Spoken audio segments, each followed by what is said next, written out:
వచ్చే జనవరిలో తెలంగాణ హైకోర్టు నూతన భవన నిర్మాణానికి శంకుస్థాపన చేసేందుకు అవసరమైన ఏర్పాట్లు చేయాలని ముఖ్యమంత్రి రేవంత్ రెడ్డి అధికారులను ఆదేశించారు. High court chief justice Alok Aradhe ప్రభుత్వ ముఖ్య అధికారులతో హైదరాబాద్ లోని ఎంసీఆర్ హెచ్ఆర్డీలో సంబంధిత అంశంపై సీఎం సమీక్ష సమావేశం నిర్వహించారు. ప్రస్తుత హైకోర్టు భవనం శిథిలావస్థకు చేరుకున్న నేపథ్యంలో నూతన భవనాన్ని నిర్మించాల్సిన ఆవశ్యకతను చీఫ్ జస్టిస్ న్యాయవాదులు ఈ సందర్భంగా సీఎం దృష్టికి తీసుకువచ్చారు.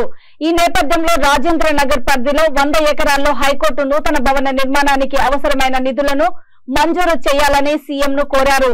ఇందుకు ముఖ్యమంత్రి సానుకూలంగా స్పందించారు. సంబంధిత ఏర్పాట్లు చేయాలని అధికారులను ఆదేశించారు. అదేవిధంగా కొత్త జిల్లాల్లో కోర్టు కాంప్లెక్స్ ల నిర్మాణానికి కూడా చొరవ చూపాలని చీఫ్ జస్టిస్ న్యాయవాదులు సీఎం కి విజ్ఞప్తి చేశారు.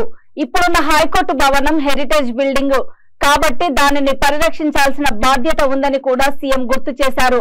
ఆ భవనాన్ని రెనోవేషన్ చేసి సిటీ కోర్టుకు లేదా ఇతర కోర్టు భవనాలకు వినియోగించుకునేలా చూస్తామని రేవంత్ రెడ్డి హామీ ఇచ్చారు. ఈ సమీక్ష సమావేశంలో CS Shanti Kumari, CM principal secretary Seshadri, Hyderabad, Rangareddy జిల్లాల కలెక్టర్లు, ఐఏఎస్ అధికారి నవీన్ మిట్టల్ తో పాటు ఇతర అధికారులు పాల్గొన్నారు.